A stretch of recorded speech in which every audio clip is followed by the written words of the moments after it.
rapaziada, beleza? Ó, ótima sexta-feira pra vocês, hein? Sextou, hein? Coisa linda. Vamos começar aqui os trabalhos dessa sexta-feira falando sobre a rodada de ontem, né? Rodada curta, apenas 4 jogos, mas tem coisa legal pra gente falar. Então, já vai deixando o seu like e se inscreve caso você não seja inscrito pra ficar por dentro de tudo que acontece no mundo maravilhoso da NBA.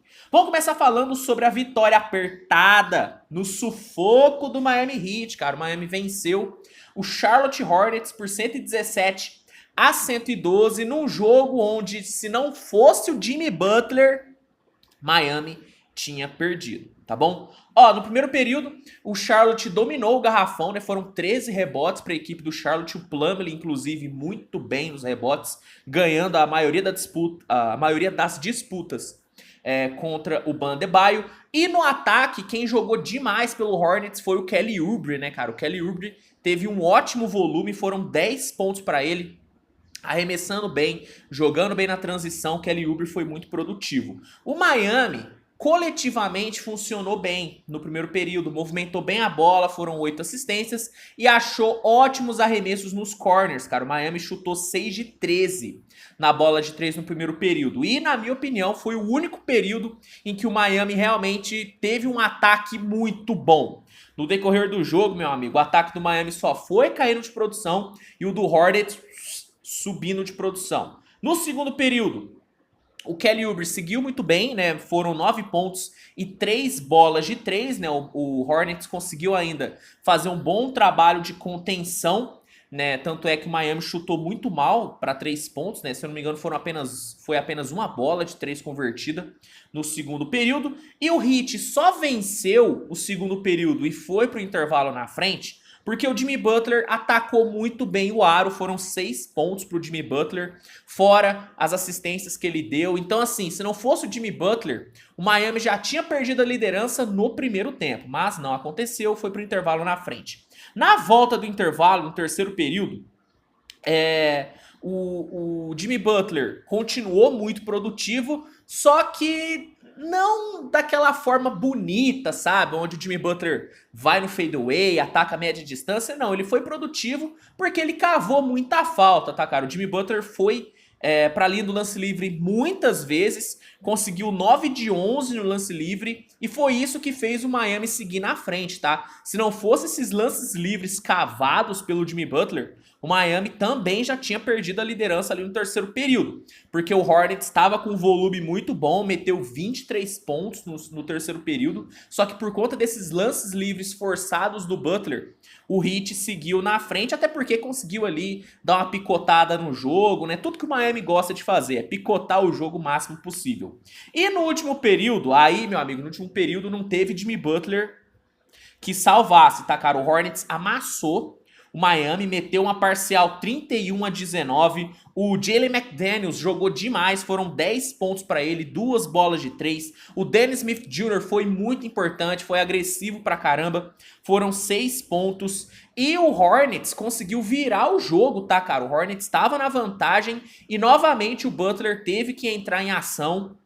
Ele empatou o jogo, né, pro Miami, conseguiu finalizar com 10 pontos e o Heat conseguiu segurar ali a última posse do Charlotte Hornets, contestou bem ali o último arremesso, que se não me engano foi do Terry Rozier. Só que, de novo, cara, olha quantas vezes eu já falei isso. Se não fosse o Butler, Miami tinha perdido, porque o ataque do Heat foi muito mal depois do primeiro período. No overtime, quem ganhou o jogo aí não foi o Jimmy Butler, aí foi a defesa. A defesa do Miami trabalhou muito bem, contestou a enorme maioria dos arremessos do Charlotte e conseguiu ali garantir o resultado. 5ª vitória do Miami Heat na temporada e 10ª derrota do Charlotte Hornets. Mas assim, vitória total na conta do Butler, que terminou o jogo com 35 pontos, 10 rebotes e 8 assistências. Mas eu vou falar uma coisa pra você, cara. Hornets jogou melhor que o Miami. Tá, Hornets jogou melhor que o Miami. O Kelly Oubre meteu 29 pontos, 7 bolas de 3. O Plumlee meteu 13 pontos e 15 rebotes. O Rozier rompeu os 20 pontos também. Cara, assim, esse Miami tá me preocupando muito. Tá me preocupando muito porque foi amassado pelo Hornets no segundo tempo, cara. foi amassado pelo Hornets no segundo tempo, principalmente no quarto período. Preocupante esse Miami Heat. Mas venceu, né? Mas venceu. Bom, quem também venceu apertado foi o Portland, né? O Portland conseguiu uma grande vitória contra o Pelicans, né? Jogando fora de casa. Venceu por 106-95, né? No primeiro período, a gente viu um duelo individual muito legal entre Jeremy Grant e Brandon Ingram, né? O Grant terminou com 11 pontos e 3 bolas de 3 convertidas. E o Ingram com 10 pontos e 2 bolas de 3. Já era um indício de que teríamos um jogo bem legal. No segundo período, o Pelicans jogou muito bem por dentro, atacou muito bem o garrafão. O Zion teve um ótimo ritmo, foram 8 pontos para o Zion no segundo período. O Trey Murphy entrou muito bem no jogo, foram 8 pontos para ele. E o Anfernee Simons foi quem manteve o Portland vivo no jogo, né, cara? O Anfernee Simons meteu 10 pontos, 2 bolas de 3 e conseguiu diminuir um pouquinho o prejuízo que o Portland estava levando para o intervalo, né? O Anfernee Simons deu uma boa diminuída na vantagem do Pelicans. Na volta do intervalo, no terceiro período, aí o Portland amassou.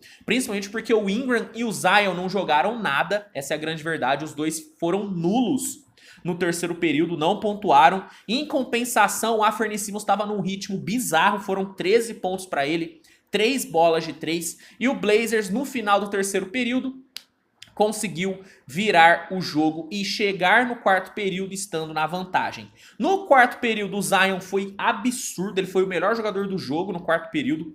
Foram 17 pontos para ele, meteu bola de 3, só que o Pelicans defendeu muito mal, cara. O Pelicans defendeu mal, pagou muito arremesso pro Blazers, tanto é que o Blazers teve 62% no field goal e 50% na bola de 3 no quarto período. Defesa do Pelicans não funcionou. O Ingram não jogou nada e o Jeremy Grant foi muito bem, né, cara? O Jeremy Grant que ficou meio apagadinho no terceiro período. No quarto voltou bem, 10 pontos, meteu uma dunk maravilhosa depois de um drive incrível e foi o grande responsável ao lado do Anfernee Simons por essa vitória maravilhosa do Blazers por 106-95. Blazers que jogou sem Damian Lillard e Yusuf Nurkic e mesmo assim conseguiu a 9ª vitória na temporada. E o Pelicans com a sua 6ª derrota até aqui, né, cara? Destaque do jogo, Jeremy Grant, 27 pontos e 8 rebotes. Anfernee Simons teve 23 pontos, jogou muito. E o Zion finalizou muito bem o jogo com 29 pontos. E fica aí o destaque negativo,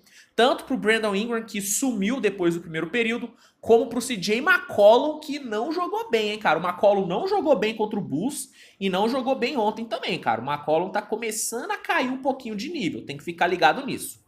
O Washington Wizards surpreendeu e venceu o Dallas Mavericks por 113-105, né? Num jogo onde no primeiro tempo a gente teve um Spencer Dinwiddie e um Tim Hardaway produzindo muito bem pro Dallas, né? O Dinwiddie meteu 18 pontos e o Hardaway meteu 13, e que se não fosse o Kyle Kuzma produzindo muito bem, foram 16 pontos para ele, o Wizards teria ido pro intervalo com a baita de uma desvantagem. No segundo tempo, o Luka Doncic pontuou um pouquinho mais, foram 15 pontos pro Luka no segundo tempo, perdão. O Dinwiddie conseguiu ainda acompanhar o Luka e também fazer 15 pontos, os dois combinaram para 30, só que faltou rotação pro Dallas, né, cara? Tirando o Luka e o Dinwiddie, o resto do time produziu apenas 14 pontos, cara. Faltou rotação, coisa que não faltou pro Wizards, porque o Kyle Kuzma, beleza, meteu 20 pontos, monopolizou muito a bola, só que o banco do Wizards jogou demais, cara. Produziu 26 pontos o banco do Wizards e foi o que fez a diferença pro Wizards vencer 113-105. 6-6 pro Wizards nesse início de temporada, 6 vitórias e 6 derrotas.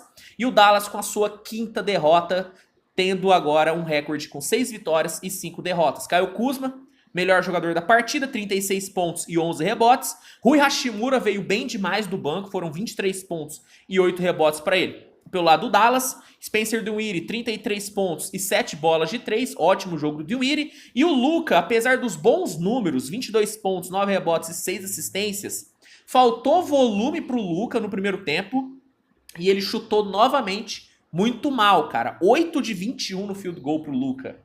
Luka tem chutado mal nesses últimos jogos, cara. Tem que ficar atento nisso, porque não adianta nada, né? Você ter um volume muito grande de jogo, mas não ter eficiência, né? Você acaba dando muita bola de graça pro adversário, e foi o que aconteceu nesse jogo, inclusive, porque o Wizards atacou muito bem o Dallas depois de turnovers, tá, cara? Então, tem que ficar atento nessa eficiência do Luka Doncic. Pra fechar, vamos falar aqui sobre Atlanta Hawks e Filadélfia, né, cara? O Hawks recebeu o Philadelphia e venceu por 104-95, né? No primeiro tempo, a gente viu um Philadelphia conseguindo atacar bem o garrafão, mas ao mesmo tempo sofrendo muito para defender o seu garrafão, né? O Clint Capela deitou e rolou no garrafão do Sixers no primeiro tempo, foi impressionante. E o Trae Young conseguiu um ótimo volume de jogo, principalmente no primeiro período, né? O Trae Young meteu 15 pontos no primeiro período, partiu muito para dentro, foi muito para linha do lance livre,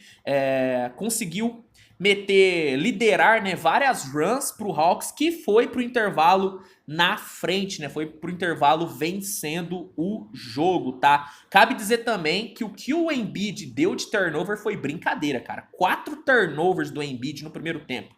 Prejudicou muito o Sixers. Na volta do intervalo, no terceiro período, o Trae Young voltou com um ritmo muito acelerado e graças a ele e ao Clint Capela, inclusive os dois combinaram muito bem, né? O Trae Young abastecendo muito Capela dentro do garrafão, em lobby.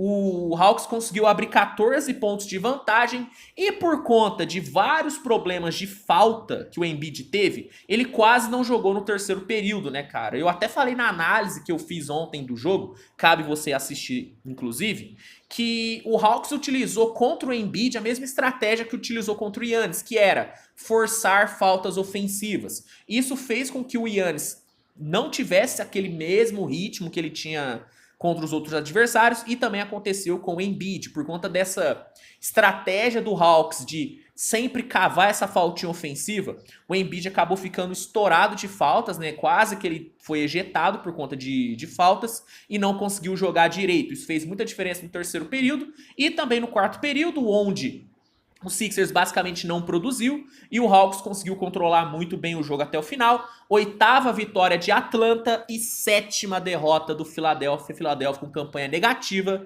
5 vitórias e 7 derrotas. Destaque do jogo foi o Trae Young, 26 pontos e 7 assistências. E o Clint Capela foi muito bem, com 18 pontos e 20 rebotes. Como jogou o Capela, hein, cara? O Embiid, apesar de ter tido 5 faltas, foi o grande nome do Sixers, que não jogou bem.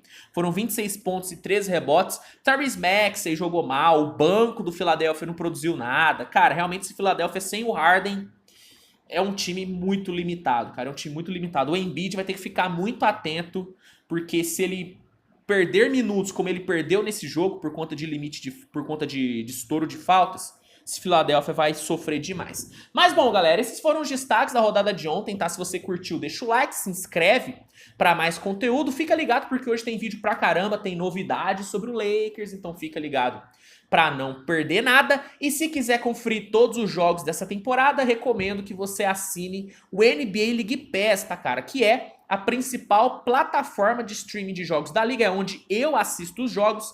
E se você quiser testar por 7 dias grátis para ver se é bom mesmo, tudo que você tem que fazer é clicar no link que está no primeiro comentário fixado, que aí ali você vai ter 7 dias para testar o League Pass, bonitinho, e ver se vale a pena assinar, tá bom? Então, fica aí a dica, e é isso, né? A gente se vê mais tarde, grande abraço e até a próxima. Tchau, tchau.